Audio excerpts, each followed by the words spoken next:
नमस्कार. आरो स्टोरी मराठीमध्ये आपल्या सर्वांचे स्वागत आहे. आज आपण ऐकणार आहोत एक हृदयस्पर्शी कथा, मैत्रीचे नाते. कमला आपल्या घरची कामे आटपून पटकन घरातून बाहेर पडली.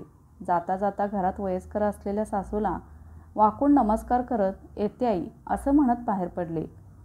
रस्त्यावर आल्यावर तिने शेअरिंगची रिक्षा मिळते का ते पाहू लागली. बराच वेळ वाट पाहून ती कंटाळली. काय करावं काही सुचेना. आता पायी चालत गेले तर ड्युटीवर पोचायला वेळ होईल आणि कंपनीच्या मेन गेटवरची सरू मांजर आडवी येईल याची तिला जास्त धास्ती वाटत होती. कमलाबरोबर काम करत असलेल्या इतर लेडीज देखील गेटवर असलेल्या सरू मॅडमला मांजर म्हणत असत. याचं कारण म्हणजे कंपनीच्या वेळेअगोदर कोणी आलं तरी आणि लेट आलं तरी ही सरू मांजरासारखी आडवी येईल व उगाच काहीतरी विचारत असे. म्हणून तिला पाहिल्यावर अनेकांच्या चेहऱ्यावर आट्या पडत असत. त्यापैकी कमला होती. म्हणून कमलाला लवकरात लवकर कंपनी गाठायची होती. परंतु रिक्षा शेअरिंगची तर नाही, निदान खाजगी तरी येऊ दे असं मनोमन तिला वाटत असताना समोरून एक बाईक येताना कमलाने पाहिली. तिच्या मनात आलं, कदाचित बाईकवर असलेली व्यक्ती आपणास ओळखणारी असावी, म्हणजे निदान मेन रोडपर्यंत लिफ्ट मिळेल. या आशेने तिने समोरून येणाऱ्या बाईकवर आपलं लक्ष केंद्रित केलं. बाईक लांबून वेगाने येत होती. जशी बाईक जवळ आली तशी कमला चमकून थोडी बाजूला झाली, पण तिची नजर काही बाईकवरून हटली नव्हती. बाईक स्वाराला ते जाणवलं असावं किंवा दया येऊन म्हणा, बाईक स्वाराने कमलापासून जवळजवळ 10 फूट अंतरावर बाईक थांबवली व पाठी वळून तो म्हणाला, "मॅडम, लिफ्ट हवी का?" आंधळा मागतो एक डोळा आणि देव देतो 2 डोळे तसा आनंद कमलाला झाला. ती झपझप पावलं टाकत बाईक जवळ जात म्हणाली, "हो, मला मेहरबानगी करून मेन रोडपर्यंत लिफ्ट दिलीत तर आपले फार उपकार होतील." "अहो मॅडम, त्यात उपकार कसले, बसा लवकर, मलाही वेळेत ड्युटीवर पोचायला हवं." आडेवेडे न घेता कमला पहिल्यांदा अशी अनोळखी माणसाच्या बाईकवर बसली होती. त्यामुळे साहजिकच ती थोडी अवघडून बसली. तिने मागे पकडायला काही मिळतं का हे हाताने चाचपून पाहिलं. तिला सीटचा छोटेखानी हँडल हाताला लागला. त्याला पकडून कमला बसली आणि बाईक पुन्हा हवेशी बोलायला लागली. एकाएकी बाईक स्वाराने ब्रेक लावला आणि कमलाचा तोल सुटला. स्वतःला सावरायला तिने पटकन बाईक स्वाराला मागून पकडलं. "सॉरी मॅडम, अचानक ब्रेक लावायला लागला. मी घाईत स्पीड ब्रेकर पाहिला नाही. तुम्ही ठीक आहात ना?" "हो, मी ठीक आहे." याखेरीज दोघेही काही बोलले नाहीत. कदाचित आपापल्या ड्युटीवर जाण्याची दोघांनाही घाई असावी. पुढच्या 5 मिनिटांमध्ये बाईक मेन रोडवर येताच बाईक स्वाराने गाडी बाजूला उभी करून म्हणाला, "मॅडम उतरा, मेन रोड आला." "हो" असं म्हणत कमला खाली उतरली. "आभारी आहे तुमची. मला इथवर लिफ्ट दिल्याबद्दल धन्यवाद सर." "सर नाही, मिलिंद नाव आहे माझं." "Okay Milind sir, thanks." "अहो मॅडम, ओके, बट तुम्ही थँक्स का म्हणता?" "असं कसं? तुम्ही मला इथवर आणून सोडलं. मी काही मुद्दाम तुमच्यासाठी नाही आलो. याच रस्त्यावरून निघालो होतो म्हणून तुम्हाला लिफ्ट दिली एवढंच. तरीही बरं, मी निघतो." कमलाने उत्तरादाखल दोन्ही हात जोडून मानेनेच होकार दिला. तसा तो निघून गेला. कमला ही रिक्षा पकडून आपल्या कामावर रवाना झाली. मिलिंद आणि तिची भेट पहिली आणि शेवटची नव्हती हे आता मात्र दोघांनाही माहीत नव्हतं. कमला कंपनीमध्ये पोचली, पण आज तिला उशीर होता होता राहिला याचं फार समाधान वाटलं. आणि ते समाधान द्विगुणित करण्याजोगं म्हणजे आज नेमकी सरू मॅडम गेटवर हजर नव्हती. म्हणजे दुधात जणू साखर विरघळण्यासारखंच हे समाधान कमलाला जास्त होतं. कमला सरळ आपल्या कामाच्या जागेवर येऊन बसली. कामाला सुरुवात केली. काम सुरू करून पुरता तासभरही उलटत नाही तोवर तिच्या कंपनीचे सुपरवायझर शर्माजी येऊन तिला म्हणाले, "आज तुमचा लंच संपला की तुम्हाला कंपनीत नवीन जॉईन झालेले कंपनीचे प्रोडक्शन मॅनेजर बरोबर मीटिंग ठेवण्यात आली आहे. तेव्हा लंचनंतर तू सर्वांना घेऊन मॅनेजरच्या केबिनमध्ये ये." "येऊ का काका?" शर्माजींना सर्वजण काका म्हणत असत. कमला पण तिथे मशीन ऑपरेटर म्हणून काम करत होती आणि तिच्याबरोबर काम करणाऱ्यांची कमला हेळ होती. म्हणून शर्माजी फक्त तिलाच मेसेज देऊन ते निघून गेले. शर्माजी निघून जाण्याची वाट पाहत असलेली कमलाची अगदी जवळची मैत्रीण सीमा कमलाजवळ येऊन म्हणाली, "कमे, हा काका सकाळीच काय सांगून गेला गं?" "अगं काही नाही." "मग सकाळीच तुला भोपाळे ऐकवायला आलेला का?" "तसं समज." असं म्हणून ती हसू लागली. "कमे, तू ना हे बिनव्याजी दात दाखवते ते मला अजिबात आवडत नाही." "हो का? मग आजपासून तुला माझे दात दिसले की व्याज दे." "ते देईन गं, पण सांग ना हा शर्मा का आलेला?" बरं सांगते. हो सांग लवकर. त्याचं काय आहे? आपला जुना प्रोडक्शन मॅनेजर काम सोडून गेला ना, त्या जागी कोणी दुसरा आलेला आहे. आपला लंच संपला की त्याच्याशी आपली मीटिंग आहे, कळलं? हो कळलं. पण तू पाहिलंस का त्याला? हो पाहिलं ना. कधी? स्वप्नात. काय पण विचारते? तुला डोकं आहे का गं? मी तुझ्याबरोबरच आत आले ना. हो गं, माहिती आहे मला. पण जरा गंमत केली. हो का? बस झाली तुझी गंमत. जा आता कामाला लाग आणि मलाही काम करू दे. रागवते काय? जाते मी. लंच टाईम होईपर्यंत सीमा आणि इतर सर्वजणांमध्ये नवीन प्रोडक्शन मॅनेजर विषयी बरीच चर्चा होत होती. अखेर लंच टाईम झाला. उत्सुकावत कमला आणि तिच्या मैत्रिणींनी लंच भरभर आटपून घेतला. खाण्याचा टिफिन विसरून त्या पुन्हा एकत्र चर्चेत रमल्या. अर्थात ही चर्चा होती नवीन आलेल्या प्रोडक्शन मॅनेजरबद्दल. नवीन आलेल्या या मॅनेजरबद्दल कुणाला त्याच्याविषयी काही माहीत नसताना चर्चेला मात्र उधाण आलेलं होतं. अखेर लंच टाईम संपला. आतुरतेने सर्व मिळून ज्या क्षणाची वाट पाहत होते तो क्षण समीप आला. कमला व बाकी सर्व मिळून नवीन आलेल्या प्रोडक्शन मॅनेजरच्या कॅबिनबाहेर उभ्या राहिल्या. कमलाने पुढे होऊन दरवाजावर टकटक असा आवाज केला. आतून आवाज आला, कम इन. कमला क्षणभर दचकली, कारण कमलाला हा आवाज ओळखीचा वाटला. आपण हा आवाज कुठेतरी ऐकलाय, पण नक्की कुठे ते आठवेना. तिने त्याच परिस्थितीत दरवाजा आत ढकलला आणि आत खुर्चीत विराजमान झालेल्या व्यक्तीकडे आ वाचून बघत राहिली, कारण खुर्चीत बसलेला प्रोडक्शन मॅनेजरच्या पोस्टवर आलेला दुसरा तिसरा कोणी नसून सकाळी कमलाला देवदूताप्रमाणे अचानक येऊन लिफ्ट दिलेला मिलिंद होता. कमला मनाशीच पुटपुटली, शेट यार, हे गृहस्थ आपले प्रोडक्शन मॅनेजर आहेत. याची आपणास आधी थोडीशी जरी कल्पना असती तर आपण यांच्या बाईकवर बसलोच नसतो. परंतु जे झालं त्याला आता इलाज नव्हता. पण चुकून ह्या सराने ओळख दाखवली नाही म्हणजे मिळवलं. नाहीतर सीमाच्या मनात प्रश्न जागे होऊन त्याचा काय निष्कर्ष काढेल याचा नेम नाही. एक वेळ इतर मैत्रिणी परवडल्या, परंतु सीमा परवडण्यातली नाही. सीमाचा शंकेखोर स्वभाव काय काय अनुमान लावेल सांगणे कठीण. निमित्तास मात्र मी बाईकवर बसले खरी. हे सीमाला कळलं तर मात्र ती माझी आणि मिलिंदची ओळख नसतानाही उगाच काही नातं लावून त्याचं पोस्टमॉर्टम केल्याशिवाय शांत बसणार नाही. म्हणून कमलाचा सारखा देवाचा धावा अंतर्मनात चालला होता. मिलिंद ओळख दाखवू नको. तिच्या मनाची कल्पना येऊन व तिचा पडलेला चेहरा पाहून किंवा मनातलं पटकन ओळखणारा मनकवडा असलेल्या मिलिंदने तसं काही न दाखवता म्हणाला, या, तुमचं प्रथम स्वागत आहे. आणि समोरील खुर्च्यांजवळ बोट दाखवून म्हणाला, बसा. सर्वजणी बसल्यावर मिलिंद म्हणाला, मी प्रथम माझा परिचय देतो. मी मिलिंद संजय सरपोतदार, तुमचा नवीन प्रोडक्शन मॅनेजर. मी या पदावर आजच नियुक्त झालो आहे. यापुढे आपण सर्व मिळून काम करायचं. जेवढं तुमच्याकडून मला सहकार्य मिळेल तेवढंच चांगलं. जास्त काम कमीत कमी वेळात कसं निघेल याची आयडिया तुमच्याकडे असेलच असं मला वाटतं. याचं कारण म्हणजे तुम्ही सर्व सक्षम आहात याची कल्पना मला आलेली आहे. याआधी कोणी तुमचा सल्ला घेतलेला असेल किंवा नसेलही, पण तुम्ही जे काही प्रोडक्शनबद्दल सांगाल त्याचा मी नक्कीच विचार करेन. बाकी आपण सर्व सोबतीने एकमेकांना सहाय्य करूच. तुम्ही मला किंवा मी तुम्हाला असं एकमेकांना सांभाळून घेऊ. म्हणजे आपले संबंध नक्कीच चांगले राहून त्याचा जास्तीत जास्त फायदा कंपनीला होईल. हे मी तुम्हाला सांगायला नको. मी जर का वेडंवाकडं बोललो असेल तर क्षमा करा. माझं बोलून झालेलं आहे. आता तुमच्या ओळखीची अपेक्षा. एवढं बोलून मिलिंद गप्प बसला.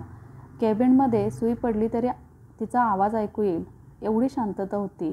आणि का नसावी, कारण मिलिंद इतका छान बोलत होता की कॅबिनमध्ये उपस्थित साऱ्याच भारावून गेल्या होत्या. प्रथमच एवढ्या दिवसात कोणीतरी त्यांना गृहीत धरलं होतं याचा त्यांना निश्चितच आनंद झालेला होता. कोणीच काही बोलत नाही म्हटल्यावर मिलिंद पुन्हा म्हणाला, तुम्ही कोणी काहीच बोलत नाही. माझं काही चुकलं का? नाही सर, तुमचं काहीच चुकलेलं नाही. प्रथमच कमलाने तोंड उघडलं. Thanks madam. खरं तर थँक्स आम्ही तुम्हाला बोलायला हवं. तुम्ही आम्हाला गृहीत धरलं त्याबद्दल मनस्वी आपले सर्वांच्या मते मी आभार व्यक्त करते. मॅडम अहो, आभार कसले व्यक्त करता? ते माझं कामच आहे. कंपनीला प्रोडक्शन द्यायचं माझं काम आहे आणि साहजिकच ते काम मी तुमच्याशिवाय करू शकत नाही.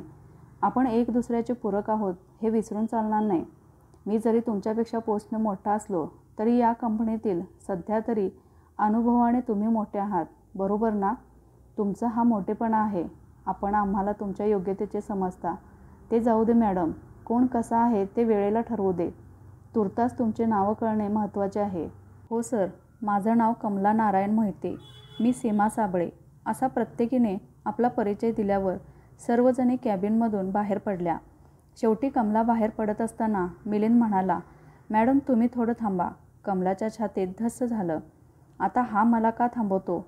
काही वेगळं असं विचारणार तर नाही ना? कमला थांबली खरी, पण तिच्या मनात मात्र भीती दाटल्या कारणाने तिच्या चेहऱ्यावर ते मिलिंदला जाणवलं असावं. तो कमलाला म्हणाला, मॅडम घाबरलात का? छे नाही, असं का विचारलं? त्याचं कारण तुमच्या चेहऱ्यावरचा रंग उडाला आहे. अचानक कमलाचा हात चेहरा चाचपायला लागलेला पाहून पुन्हा मिलिंद म्हणाला, अहो मॅडम बसा. मी तुम्हाला सकाळच्या प्रकाराबद्दल काही विचारणार नाही. सॉरी सर, मला माहीत नव्हतं तुम्ही याच कंपनीत मॅनेजरच्या पदावर नियुक्त झालात ते. नाहीतर तुम्ही काय केलं असता? तसं काही नाही. पण काय मॅडम, माझ्या बाईकवर बसला नसता असंच ना?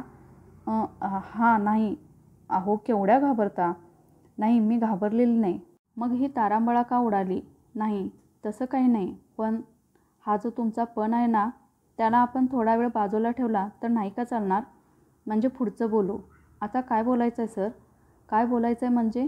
विषय बोलायला भरपूर आहे. त्यापैकी एक विषय महत्त्वाचा आहे. तो सकाळी तुम्हाला मी थांबवून लिफ्ट दिल्याचा. त्यामुळे तुम्हाला आता लाजिरवाणं वाटत आहे. त्यावर बोलू. ओके, तर मी काय म्हणतो ते नीट ऐका.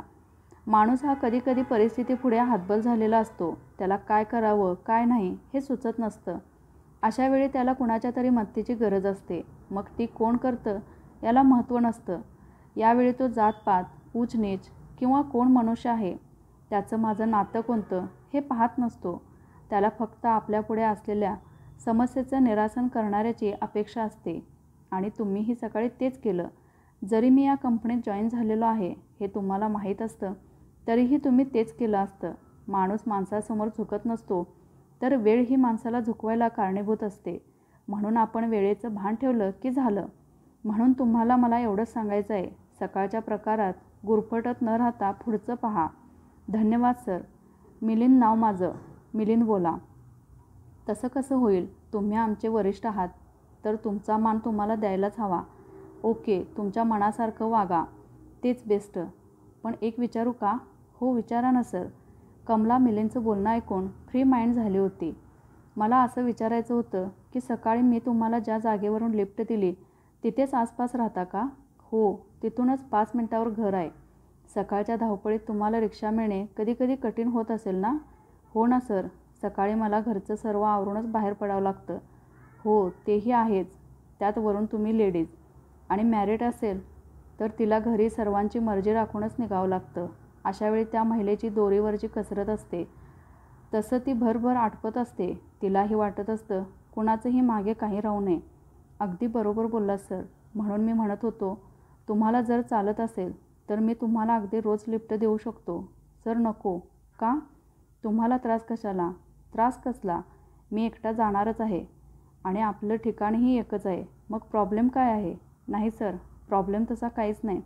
मग झालं तर मी तुम्हाला उद्यापासून घेऊन जाईन. नको सर, सॉरी, मी येऊ आता? ओके या, पण विचार करा. नक्की. आणि कमला कॅबिनच्या बाहेर पडली. यावेळी ती कॅबिन बाहेर पडताना एकटी नव्हती, तर मिलिंदबद्दल छानशी भावना घेऊनच बाहेर पडली होती. मिलिंदबद्दल आपुलकीची भावना जपत कमला आपल्या जागेवर येऊन बसली. साहजिकच तिला आता तरी मिलिंदचं ते रीतसर पद्धतशीर, अगदी मापून तोलून बोलणं, पण बोलताना समोरच्या व्यक्तीलाही न दुखावता कसं हाताळावं याचं ज्ञान असलेला मिलिंद अजूनही कमलाच्या डोळ्यापुढे ठाण मांडून बसला होता. तो काही केल्या तसूभरही कमलाच्या डोळ्यासमोरून हलायला तयार नव्हता. काय करावं? कमला मनाशी पुटपुटली.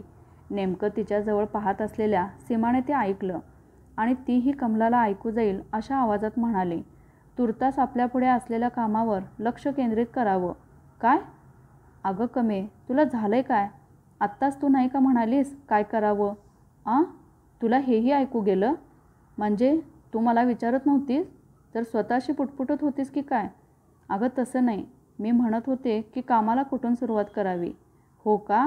मला वाटलं. तुला काय वाटलं? जाऊ दे बाई, आपण आपलं काम करू. हो, तुझ्या नादाला लागण्यापेक्षा तेच बरं. माझ्या नादाला तू का गं लागशील? तू आपली तुझं काम कर, तेच तुला जमतं. नाही हां, तसं अजिबात नाही. जे काही छान म्हणून दिसतं ते सर्व मी आत्मसात करते बरं का. मग मला सांग, आपल्या प्रोडक्शन मॅनेजरने तुला पाठी थांबवून काय आत्मसात करायला लावलं? उगाच बाऊ करू नको हां. तो आत्मसात करावं असं काही बोललेलं नाही. मग कधीही तुझ्या गालावर मी अशी लाली पाहिली नाही. ती आज अचानक मला का बरं दिसते? सीमा, तू काही बोलतेस. तसं काही नाही. खरं सांगू का, आज मिलिंद आपल्याशी बोलला ते मनाला खूप भावलं बघ. त्याचं मधाळ बोलणं, हसरी मुद्रा, चेहऱ्यावरचं अलौकिक तेज, मुख्य म्हणजे स्त्रियांशी कोणत्या मुद्द्यात कसं बोलावं, त्याचा मान कसा राखावा, हे सर्व गुण पाहून त्याच्याबद्दल आदर वाटायला लागला. आणि आपलेपणा कसा जपावा हे त्याच्याकडून शिकण्याजोगं आहे ना. हो, ते अगदी बरोबर आहे तुझं. तसा मस्त आहे तो. पण तू म्हणतेस तेवढा तो अजिबात नाही हां. अगं, तुला कसं असं वाटतं? बघ बाई, काही लोकांचे खायचे आणि दाखवायचे असे दोन्ही प्रकारचे दात वेगळे असतात. कदाचित तो तसा असला आणि आपल्याकडून काम कसं जास्त काढून घ्यावं म्हणून त्याने आपली तारीफ केलेली असावी. सीमा, मला तसं वाटत नाही. तुला काय वाटते ते महत्त्वाचं नाहीच आहे, कारण तू कुणावरही विश्वास डोळे झाकून टाकतेस. पण मी तशी नाही. मला माणसं पारखून मग विश्वास टाकायला आवडतो. बरं बाई, तुझ्यापुढे कधी कोण जिंकलंय? ते मी आज जिंकणार. तुझं तू खरं केल्याशिवाय सोडणार आहेस का? खरं आहे की खोटं आहे हे निव्वळ आपल्या अंतर्मनाला समजलेलं असतं, पण आपण ते मानत नसतो. का माहीत आहे? कारण आपण पटकन एखाद्याच्या साखरेत घोळून बोललेल्या बोलण्याला भुलतो. एकदा का आपण त्याच्या बोलण्याला भुलत आहोत असं जेव्हा समोरच्या व्यक्तीच्या लक्षात येतं, तेव्हाच ती व्यक्ती आपलं दुसरं रूप दाखवायला सुरुवात करते. अगं, काय बोलतेस? अजून त्याला जॉईन होऊन 6 तास उलटले नाहीत, तोवर तू त्याची जन्मकुंडलीच वाचलेस. कळेल हां, जरा धीर धर. कारण तुझ्यासारख्या निष्कपटी बाईच्या मनाला माझं बोलणं तोवर तरी नाही पटणार, जोवर तुला त्याच्या सत्यतेचं दर्शन घडत नाही. मला सांग, काय चुकीचं बोलत होता तो? नाही, सध्या तरी अगदी शहाण्या मुलासारखा बोलला. आपला मान राखला, ओळख करून घेतली, आमचंही अस्तित्व आहे याची जाणीव करून दिली. हे सर्व ठीक, पण पुढेही तो असाच वागेल याचा भरोसा देऊ शकतेस? हो, मिलिंद जसा वाटतो तसाच आहे. त्याच्यात मला तरी बनावट काही वाटलं नाही. ते सोड, तो जसा आहे तसाच लास्टपर्यंत राहील याची पैज लावतेस? 100%. आणि पैज मीच जिंकणार. तेव्हा लागली पैज. आणि हरलीस तर? नाही हरणार.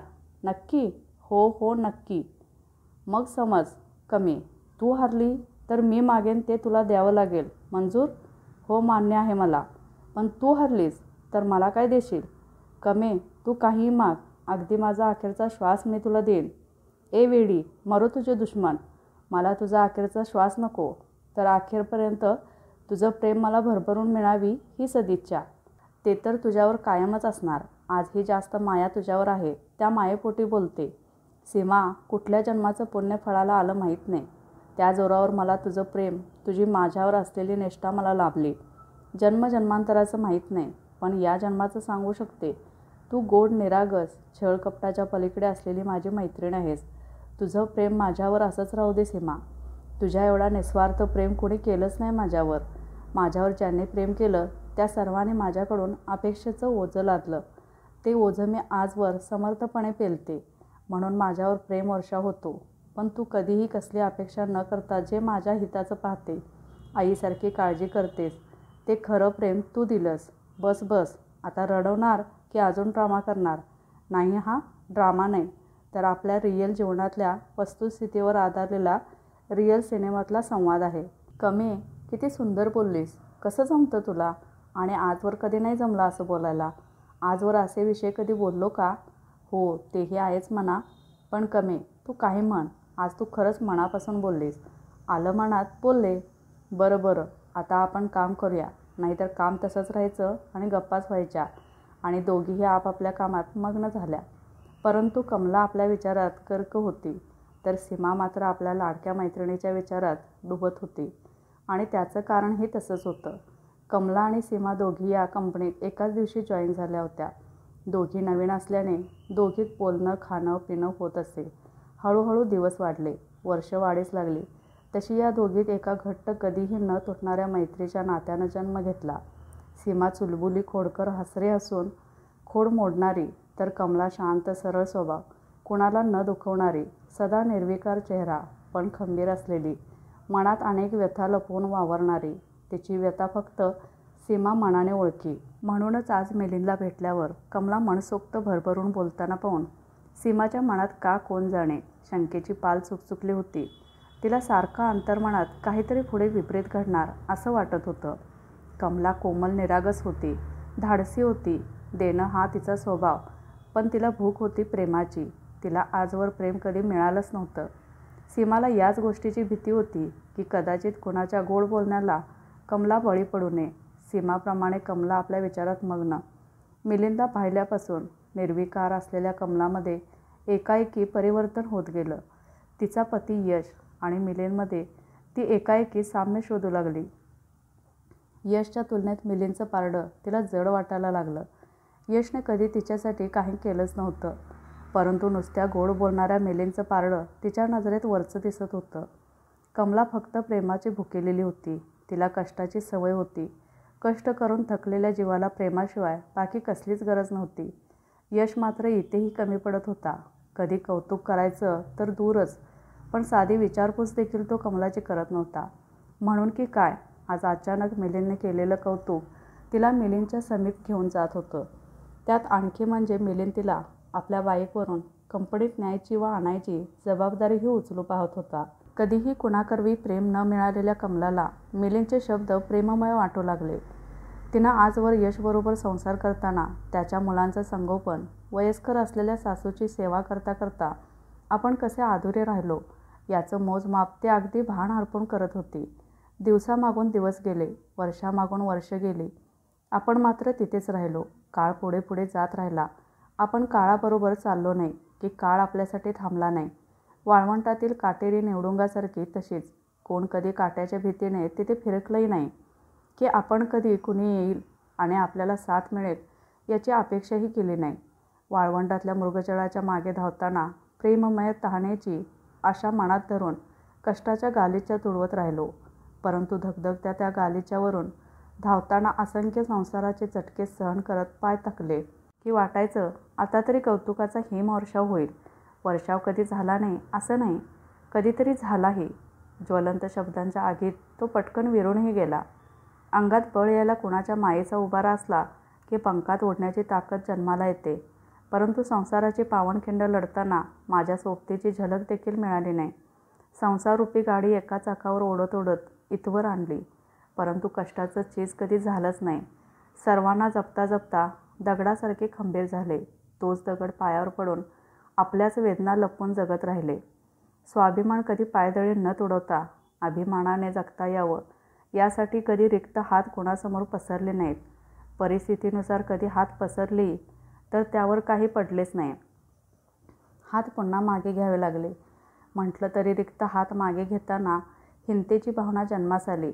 या भावनेतून जोमानं वर यावे म्हणून झटणारे मी. पाषाण कधी बनले कळले नाही. मुकाट्याने होईल तोवर करत राहायचं असं स्वप्न मनात धरून वाटचाल करत राहिले. मायेची 2 माणसं जमवली. शब्दांचे भंडार खाली केले. एका हाताने कमवून 2 हाताने वाटणारी मी. माझी झोळी मात्र खालीच राहिली. तराजूप्रमाणे नाती तोडणाऱ्या जगात नात्यांची परिभाषाच बदलून जाते. तिथं नाती जपायलाही कोण धजत नाही. रंगहीन जीवनात रंगाची उधळण व्हायला नशिबाची जोरदार साथ हवी असते. परंतु सुख मिळायला दैवी देखील अनुकूल असलं तर भाग्य हे गवताच्या पातीप्रमाणे डोलायला लागतं आणि त्याच गवताच्या पातीवर चमकणारा पहाटेचा दवबिंदू मोत्यासमान भासायला सोबतीलाही मनाचं सौंदर्य हवंच. आनंदवन घरकुल माझं असावं, त्यात नांदत असणाऱ्या माझ्या हक्काच्या माणसांना सुख मिळावं म्हणून वावरताना माझ्या सुखाचा विचार आजवर कधी कुणी केला का? हा प्रश्न मनाला सतवला तरी तेवढ्यापुरता. त्याला बाजूला सारून करत राहिले कोणासाठी? माझ्यासाठी नाही तर घरातल्या प्रत्येक व्यक्तीसाठी. आयत्या वेळात घरोबा करायचा हे माझं ध्येय नाहीच मुळी. तर आपणहून कष्टाच्या वारुळात जमेल तसं घर उभारायचं. मुंग्याप्रमाणे कष्टाचा एक एक दाणा जमा करत मुलांचं संगोपन, सासूची सेवापण आणि नवऱ्याचं दासीपण स्वीकारून आज माझंच अंतर्मन मला पुकारून प्रश्न आणि उत्तर विचारते. अगं ये वेडे, हे सर्व तू कुणासाठी करतेस? तुझ्यासाठी नाही. हे सर्व तुझ्यासाठी नाही केलंस तर तुला तुझी माणसं तुझ्यापासून वेगळी नको पडायला म्हणून तुझा हा खटाटोप. आयुष्यभर ज्यांना जपत आलीस त्यांनी तुझा कधी विचार केला का? तुझ्या हातावर हात ठेवून कोणी म्हटलं का आम्ही तुझ्या सोबतीला आहोत म्हणून? रसरशीत निखाऱ्यावर थंड पाणी ओतावे आणि त्या निखाऱ्यातून धूर निघावा, तसं तुझं आयुष्य त्या धुरळ्यात लुप्त झाल्यासारखं वाटते. म्हणून आता तरी जागी हो आणि तुझं राहिलेलं जीवन जगायला सुरुवात कर. अनायासे तुला मिलिंद नावाचं पुन्हा तुझं मन रंगवणारं हे मेहंदीचं पान तुझं आयुष्यच बदलून टाकेल. उठ, जागी हो. आपल्याच मणीच्या विचारात गुंग झालेली कमला अजून किती वेळ गुंग असते काय माहीत नाही. जर शर्मा काकाने हाक मारली नसती तर. संध्याकाळी 5 वाजता कंपनी सुटली तशी कमला आणि सीमा घरी जायला निघाल्या. परंतु रोज घरी जाताना कुठेही न अडखळणारी कमला मात्र आज कंपनीतून निघतानाच अडखळत चालत होती. सीमा मात्र पुढे पुढे निघाली होती. कंपनीच्या मेन गेटवर आल्यावर सीमाने मागे वळून पाहिले, कारण इथून मात्र दोघींच्या घरी जाणारे रस्ते बदलणारे होते. म्हणून सीमाने कमलाला बाय करण्यासाठी मागे वळून पाहिले असता कमला राहून मागे वळून पाहत येताना सीमाने पाहिले व ती जवळ येईस्तोवर तिथेच थांबून राहिले. जशी कमला तिच्या जवळ आली तशी सीमा तिला म्हणाली, कमे काय झालं? आज तुला घरी जायला उशीर होत नाही का? होतोय ना. का गं? नाही गं, आज तू ज्या प्रकारे अडखळत चाललीस त्यावरून मला असे वाटते की तू कोणा दुसऱ्या व्यक्तीची येण्याची वाट पाहत असावी. आपल्या मनातलं सीमाने अगदी अचूक ओळखलेलं पाहून कमला गांगरली. पण तसं मात्र तिने न दाखवता लगेच सीमाला म्हणाले, नाही गं बाई, वाट कोणाची पाहू? चल, तुझं आपलं काहीतरीच. मग चल की भरभर. आता मात्र मनात नसतानाही सीमा बरोबर कमला चालत कंपनीच्या बाहेर आली. थोडंसं पुढे वळल्यावर सीमा आपल्या घरी जायला निघाली. मात्र कमला तिथेच बुचकळ्यात पडल्यागत खोळंबून राहिली आणि सारखी नजरेने मागे मागे पाहत असताना तिची प्रतीक्षा कदाचित संपल्याचे भाव तिच्या चेहऱ्यावर उमटले आणि सदा निर्विकार असलेल्या तोंडावर हास्याची छटा फाकली. कारण पाठीमागून बाईकवर बसलेला मिलिंद येताना पाहून कमला हळूवार मनात सुखावली. परंतु तसं तिला मिलिंदला मात्र भासवायचं नसल्याने ती मुद्दाम रस्त्याच्या कडेकडे सावकाश चालत राहिली. हल्ली कमला रोज मिलिंदच्या बाईकवरून ये-जा करत असल्याने ती मिलिंदच्या अगदी जवळ आली होती. परंतु अजूनही दोघात एक अंतर होतं. ते अजून तरी कमलाने किंवा मिलिंदने पार केलं नव्हतं. परंतु का कुणास ठाऊक कमलाला मात्र मिलिंदचा सहवास हवाहवासा वाटायचा. म्हणून ती आताही रस्त्यावरून सावकाश चालत होती. तिच्या मनाला अपेक्षित होतं की मिलिंद नेहमीप्रमाणे आपल्याजवळ बाईक आणून उभी करेल. आणि झालंही तसंच. मिलिंदने तिच्याजवळ बाईक थांबवत म्हणाला, मॅडम बसा. कमलाने कोणताही पंतु किंतु किंवा नाही हे शब्द न उच्चारता ती मिलिंदच्या प्रतीक्षेत असल्याप्रमाणे पटकन बाईकवर बसली. बाईक पुन्हा स्टार्ट होऊन दोघे निघाले. हल्ली मनात नसतानाही मिलिंदच्या समीप होत चाललेली कमला मिलिंद मात्र जसं सांगेल तसंच वागत होती. दोघेही बाईकवरून बरेच पुढे आल्यावर मिलिंद कमलाला म्हणाला, मॅडम चला उतरा, मला भूक लागली आहे. ते समोर हॉटेलमध्ये काही खाऊ, मग पुढे निघू. उत्तरादाखल कमलाने फक्त मान डोलावली. दोघेही हॉटेलमध्ये बसले. मिलिंदने काही ऑर्डर दिल्यावर तो कमलाला म्हणाला, मॅडम आज तुम्हाला उशीर तर होणार नाही ना? नाही, तसा फारसा नाही होणार. इथून काय आपल्याला घरीच जायचं आहे ना? तेच विचारतोय की अजून जर का तुमच्याजवळ थोडा वेळ असेल तर आपण जरा वेगळ्या विषयावर बोलूया का? आज अचानक काय बोलायचं आहे सर? मॅडम तुम्ही मला ते सर म्हणू नका. परकेपणा जपल्यासारखं वाटतं. बरं नाही बोलत. थँक्स. आता हे मध्ये थँक्स कुठून आलं? ते जाऊ दे.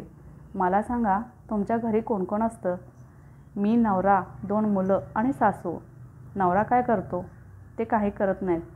मग घरचं सर्व तुम्ही पाहता काय? हो, दुसरं कुणी नाही, सो सर्व मलाच पाहावं लागतं.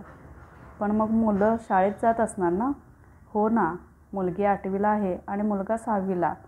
मग तुमच्या या पगारात होतं का सर्व? नाही, पण सासूची पेन्शन येते 2000. त्यातले त्यांना औषधाला आणि मध्ये कधी मुलांना पुस्तकाला वगैरे देतात त्या. म्हणजे तुम्हाला सासूची औषधं तर आणायला लागत नाही, ते बरं झालं. हो ना, नाहीतर हालत फार खराब असते. एक विचारू? विचार. तुमचा नवरा कधीही काही करत नाही, मग घरी बसून बोर होत नाही? घरी असतो कुठे, फिरत असतो नाक्यावर. त्याला कसलं व्यसन आहे का? हो, पिण्याचं. मग त्याला पैसे कोण देतं? तेवढं काम करतो आणि कधी भांडून मागून नेतो, तर कधी आईजवळ मागतो. असं चालते. मग घरात काही तमाशा वगैरे करतो? नाही, तेवढं एक बरं आहे. एक बोलू तुम्हाला, कधी खर्चाला पैसे लागले तर निसंकोच मागा. हो नक्की. पण मिलिंद, तू म्हणालास त्याबद्दल धन्यवाद. पण आमचं सर्व होतं माझ्या पगारात. गरज लागली तर नक्की मागेन. ओके, जाऊया ना घरी? हो, पण मॅडम एक बोलू का? बोल की. पण विचार करतो की तुम्हाला वाईट वाटलं तर? विचार तर खरं. नको, पुन्हा कधीतरी. नाही, आजच बोल आत्ता.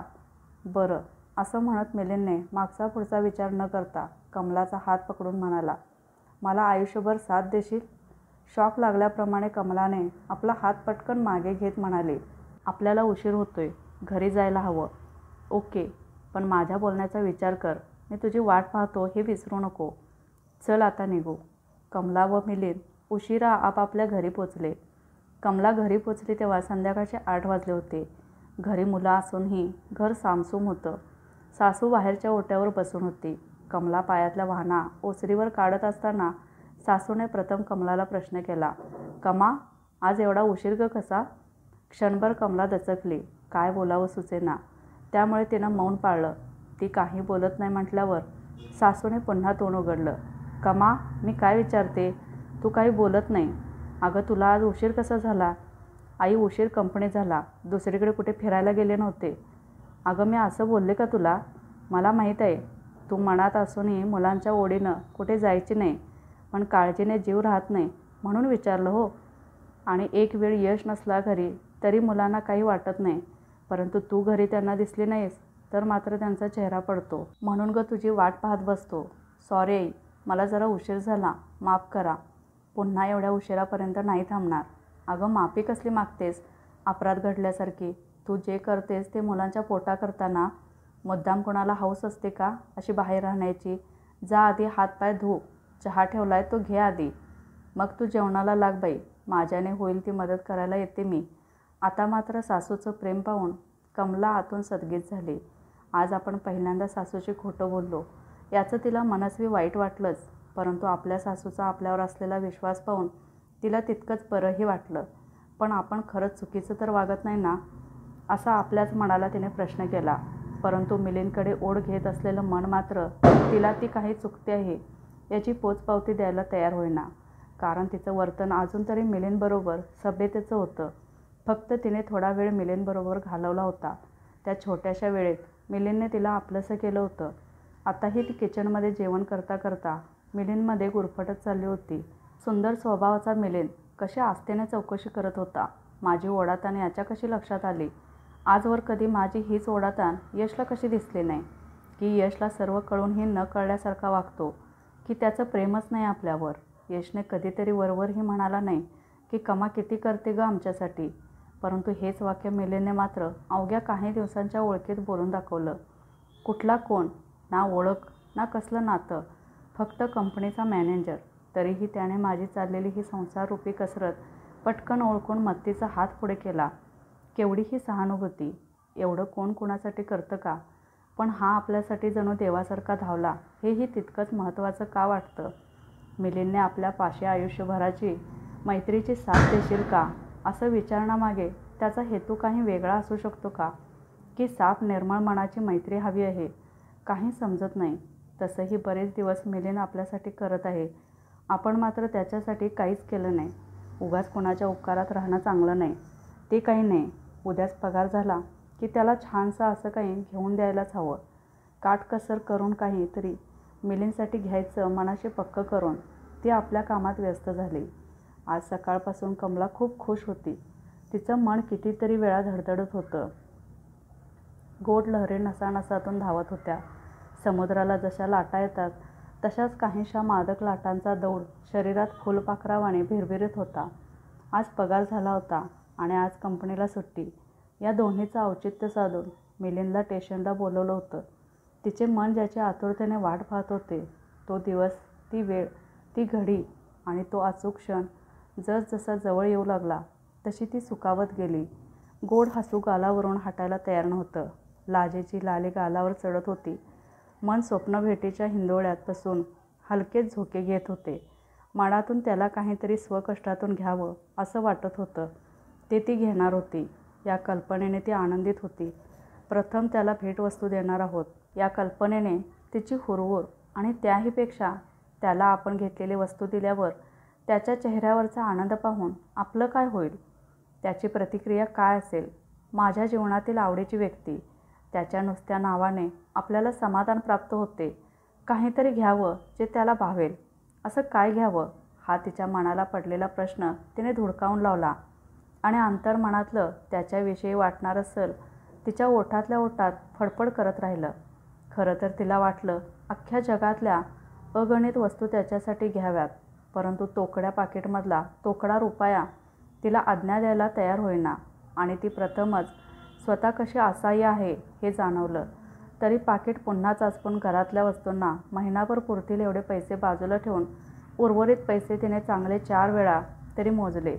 तिला व्यवहार येत नव्हता असं नाही, परंतु ऐनवेळी कमी पडणार नाही याची ती पोचपावती घेत होती. समाधानकारक पैसे आहेत म्हटल्यावर तिला खूप आनंद झाला. मागचा पुढचा विचार न करता ती मेन्सवेअर दुकानात शिरली.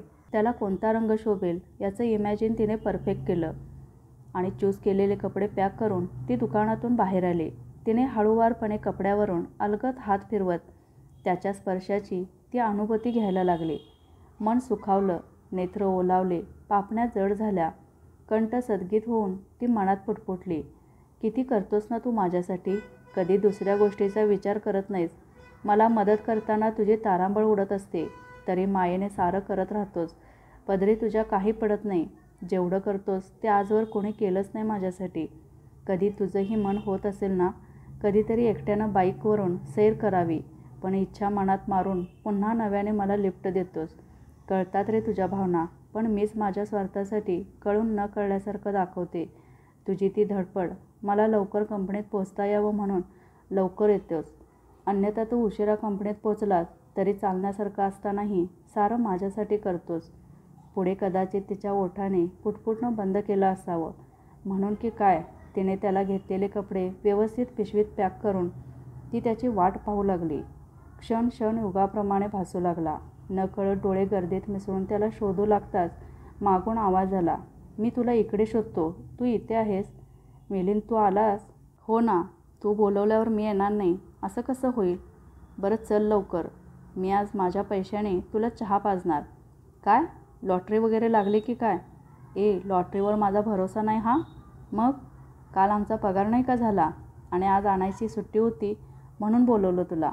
हो का? मग चल तर पटकन चहा घेऊ. काय बोलावं तिला सुचेना. ती नुसती हसत राहिली.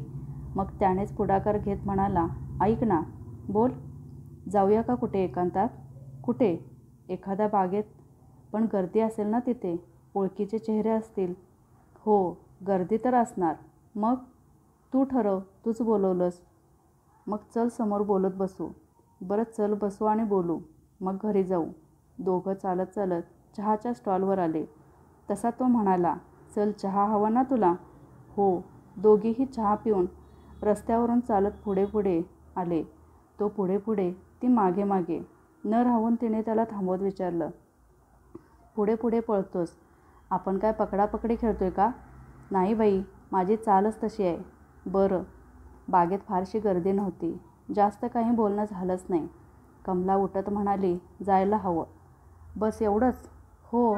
एवढ्यात ती म्हणाली, घरी जाऊ. तिने हळूच बॅगेतून ती पिशवी काढून काही न बोलता त्याच्या हाती दिली. काय आहे बघ ना खोलून, परंतु घरी गेल्यावर. खरं तर तिला वाटत होतं त्याने आत्ताच ती पिशवी खोलून पाहावी, म्हणजे आतले कपडे पाहून तो खुश झाला असता, तर त्याच्या तोंडावरचं हसू पाहून आपल्याला बरं वाटलं असतं. परंतु मी घेतलेले कपडे महागडे नसल्याने तिने मोह आवरला होता. पण मनकवड्या मिलेने तिचे भाव जाणून बॅग ओपन करून कपडे पाहिले आणि छान आहेत, आवडले मला खरंच. हो. मग घालशील? नक्कीच घालेन. चल निघूया. हो, पण एक विचारू? हो. तू मला भेट स्वरूप कपडे का दिलेस? माझी मैत्री स्वीकारलीस का? नाही मिलिंद, तेवढा विचार मी अजून केलेला नाही. परंतु तू जे काही माझ्यासाठी करतोस त्या आपुलकीपोटी मी ही भेट दिली. हो का? म्हणजे तू उपकाराची परतफेड केलीस? नाही मिलिंद, तू जे माझ्यासाठी करतोस त्याची परतफेड कोणत्याही मौल्यवान वस्तू देऊनही होणार नाही. मला मनापासून वाटत होतं म्हणून आणलं मी हे गिफ्ट. Okay, thanks. चल मग निघूया. दोघंही बाईकवर बसून निघाले. दोघांनाही नेमकं कंपनीतल्या कोणी वर्करने पाहिलं होतं हे मात्र त्यांना माहीत नव्हतं. कमला मिलिंदला भेटून घरी आली. घरात आल्यावर तिला उदास वाटायला लागलं होतं, म्हणून ती जरा गप्प गप्प होती. आपली आई गप्प गप्प आहे पाहून कमलाची मुलगी तिच्याजवळ येत म्हणाली, आई तुला बरं नाही का? नाही, बरी आहे मी. मग गप्प का? आपल्या लेकीला काय उत्तर द्यावे हे कमलाला काही केल्या कळेना. तिने कशीबशी वेळ मारून नेली.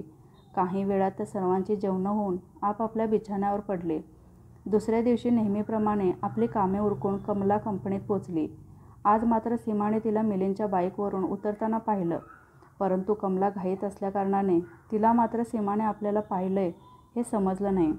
कंपनीच्या आतल्या बाजूला सीमा मुद्दाम उभी राहून कमला पुढे काय करते हे पाहण्यासाठी थांबली.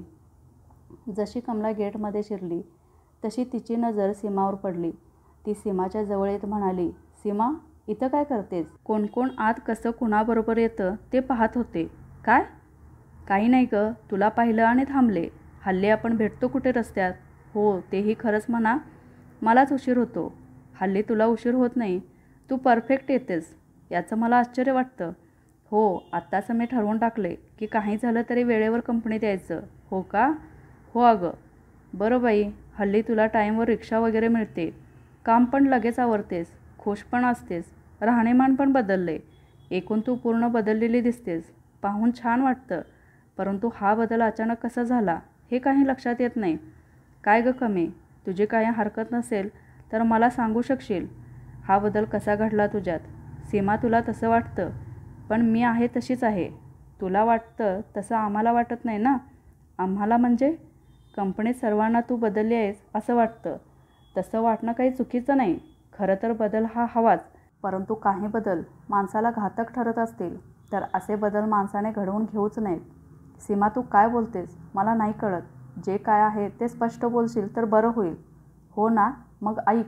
आजकाल तुझ्या आणि मिलिंदच्या नावाची जोरदार चर्चा चालू आहे. तू आणि मिलिंद एकत्रित गाडीवरून येता जाता हे मला सोडून कंपनीत सर्वांना माहीत झाले. आणि आज मी पण पाहिलं तुला. खरं सांगू, विश्वासच बसेना गं माझा, म्हणून तुझी वाट पाहत इथे थांबले. सीमाचं बोलणं ऐकून कमला अवाक झाली. तिला कळेना सीमाला काय उत्तर देऊ. ती घाबरलेल्या मनस्थितीत तशीच सीमाला पाहत राहिली. तिचा पांढरा फटक पडलेला चेहरा पाहून सीमा म्हणाली, अगं अशी घाबरलीस का? चल, आपण आधी कंपनीत जाऊ, नंतर दुपारी या विषयावर बोलू. यानंतर दोघीही मुकाट्याने कंपनीच्या आत शिरल्या. कमला व सीमा आपापल्या जाग्यावर काम करायला बसल्या. परंतु कमलाचं लक्ष मात्र काही केल्या कामात लागत नव्हतं. पर्यायी ती आपल्या जागेवरून उठून वॉशरूममध्ये जाऊन आली. येतेवेळी सीमाच्या जवळून जाऊ नये असं क्षणभर तिला वाटलं, कारण सकाळी कमलाला खरं तर सीमाचा राग आला होता. आपली जीवाभावाची एकमेव मैत्रीण आपलं काही ऐकून न घेता काहीही बोलून गेली. तिने खरं तर आपल्याला आडून टोमणे न मारता थेट विचारायला हवं होतं. आताही तिने मला विचारलं, पण आडून म्हणजे ताकाला जाऊन भांडे लपवण्यासारखं. खरं तर हिच्याशी कधी बोलूच नये असं वाटतं, पण मला लोक काय म्हणतात हे हिच्याजवळून जाणून घेणं फार महत्त्वाचं आहे. म्हणून नाईलाजास्तव हिला हाक मारून पुढे जायलाच हवं. नाहीतर मी रागवली असं धरून पुढचं काही सांगणार नाही. म्हणून कमलाने सीमाला हाक मारली, सीमा, मला भूक लागली, काही असेल तर खायला दे ना. सीमाने एक नजर कमलाजवळ पाहून मग आपल्या टेबलच्या ड्रॉवरमधून बिस्किटचा पुडा बाहेर काढून कमलाजवळ पुढे केला. तिच्या ह्या मुक्याच्या व्यवहाराने कमलाला फार वाईट वाटलं, पण तसं तिने न दाखवता म्हणाली, सीमा, तू रागावली का गं माझ्यावर? नाही, मी का रागवू तुझ्यावर? मग बोलली नाहीस, हसली नाहीस, नाहीतर एवढ्यात कितीतरी प्रश्न विचारले असतेस ना. मला आता प्रश्न पडत नाहीत. का गं? कारण माझ्या प्रश्नांची उत्तरे मला खरी मिळणार नाहीत. असं का बोलतेस? मी कधीतरी तुझ्याशी खोटं बोलले का? नाही, तू कधीच खोटं बोलली नाहीस, पण आज मात्र मला कळून चुकलं की तू खोटं बोलायला शिकलीस. मला वाटते तू बरंच काही लपवलं माझ्यापासून. नाही गं, मी तुझ्यापासून काय लपवू? लपवण्यासारखं काही आहेच नाही. मग मला सांग, तू मिलिंदच्या बाईकवरून रोज ये जा करतेस. कधी हॉटेलमध्ये जाऊया असं मी म्हटलं तर मुलं आणि पैसे यांचं कारण सांगणारी कमला आता चक्क हॉटेलमध्ये तासनतास परपुरुषाबरोबर बसते. तेव्हा लोकांना प्रश्न पडतो, हिच्यातली संस्कारी तत्वे लोप पावलीत की काय? म्हणून मन खिन्न झालं आहे माझं. निदान तू तरी नको बोलू ना मला. कमे, मी तुला बोलत नाही. तुला लोकांची तुझ्याबद्दलची मतं सांगते. जग काही म्हणो, मला त्याची पर्वा नाही. परंतु तुझा माझ्यावर विश्वास आहे ना? काही दिवसापूर्वी होता, आता तो राहिला नाही का? प्रश्न विश्वासाचा नाही कमे, तर तू मला किती मानतेस हा आहे. मी तुला मानत नाही असं तुला वाटत असेल तर चुकीचा विचार करतेस तू. कमे, मी कधीच चुकीचा विचार करत नाही. तर तू कशी चुकलीस? तुला कसं गं तुझं अस्तित्व समजलं नाही? जराही स्वतःची पर्वा न करता मिलिंदच्या आहारी गेलीस कशी? सीमा, तू आरोप करतेस माझ्यावर, हो ना? मग खरं काय ते बोल. कसलं खरं खोटं ऐकायचं आहे तुला? हेच की कधीही कुणाच्या अद्यात नसणारी कमला, आपलं काम भलं की आपण भलं असं समजणारी कमला, कधीही आपला अभिमान तोडवून न देणारी कमला, स्वाभिमानावर चालणारी कमला, कधीही बिकट परिस्थिती आली तरी परपुरुषाजवळ मदत न मागणारी कमला, अन्यायाच्या बाजूने लढणारी कमला आणि वाघिणीसारखी वागणारी कमला आज मांजरीसारखी परपुरुषाच्या पाठी म्याव म्याव करत फिरते. ह्याला काय म्हणू? कमे, तू अशी नव्हतीस ग. स्वतःच्या अनुपस्थितीची जाणीव दुसऱ्याला करून देणारी तू. आज तुला काल आलेला कुठला कोण माणूस त्या माणसाच्या उपस्थितीची गरज लागावी का कमे? अगं, एवढ्या वर्षी कुणाचीही मदत न घेता मेरू पर्वतासारखा संसार सांभाळलास. मुलांचं लालन पालन करत कष्टाचं सोनं व्हावं म्हणून झटत राहिलीस. गर्वानं कधी माखली नाहीस, यशला कधी दूर ढकललं नाहीस. मायेतून घरटं उभारलंस, प्रेमानं त्याचं सिंचन केलंस, अमृतासमान पवित्र राहिलीस. आणि आता तुला ही दुर्बुद्धी कशी सुचली? मी पाहत असलेली कमला तू नाहीस. माझ्या कमलाने एखाद्या वृक्षासारखं ताट राहून संसार केला. ऐरोबा गैरोबांना भीक न घालणारी माझी कमा आणि आत्ताच्या कमेत धरती आणि अंबर एवढा फरक झाला. बस सीमा, बस. का गं, वाईट वाटते? माझ्या तोंडातून तुझी तारीफ सहन होत नसेल ना? सीमा, तू बोल. मला चुकले गं मी. तू माझ्या डोळ्यात रखरखते अंजन घातलंस. तुझ्याशिवाय हे कोणी केलंच नसतं. आभारी आहे मी तुझी. वाट चुकून भरकटलेली मी. तू परतीच्या वाटेवर परत आणलंस मला. परंतु एक सांगू, माणूस कधी कधी एवढा आंधळा होतो की तो कसा वागतो तेच त्याला कळत नाही. मीही तशीच वागले. का अशी वागले याचं उत्तर फक्त माझी इच्छा म्हणून नाही, तर मला कधी प्रेम मिळालंच नाही. मिळाली ती फक्त अवहेलना म्हणून. कदाचित मी मिलिंदजवळ ओढली गेले. जे जे मला हवं ते करायचं ठरवलं. वाईट काय चांगलं काय कळलंच नाही. खरं तर मी आजवर खूप भोग भोगले. मिलिंदच्या 2 गोड शब्दांना भुलून गेले. शेवटी मी पण एक माणूसच आहे. मलाही भावना आहेत ना. त्याचा कधी कोणी विचार नाही केला म्हणून माझा तोल सुटला. आज अचानक तू डोळे उघडलेस. एक लग्न झालेली बाई मी माझ्या संसाराला विसरून बसले. एवढी मी स्वतःला खाली पाडू कशी शकले? मला कधी कसली गरज भासली तर तू सदैव माझ्या मत्तीला हजर असताना मी अशी का वागले? सीमा, तुला नक्कीच सांगते, यापुढे माझं आणि मिलिंदचं फक्त वर्कर मॅनेजर एवढंच नातं राहील. माझ्या श्वासात, ध्यासात, आत्म्यात सदैव माझ्या संसाराचा वास असेल. आणि थँक्स सीमा, तू आज मला दाखवून दिलंस की मैत्री कशी करावी. ती तुझ्याकडून शिकावी. मित्र तोच असतो जो चुकल्यावर देखील समजवतो. मैत्रीचं नातं अभेद असतं. ते तुझ्याकडून शिकले. आणि कमलाने मागचा पुढचा विचार न करता सीमाला कडकडून मिठी मारली. दोघीही एकमेकात पुन्हा लीन झाल्या. खरं नातं जपलं होतं ते सीमानं, आपल्या मैत्रीचं नातं. तर मित्रमैत्रिणींनो, आजची कथा कशी वाटली ते कमेंट करून नक्की कळवा. कथा आवडल्यास लाईक शेअर करा. धन्यवाद.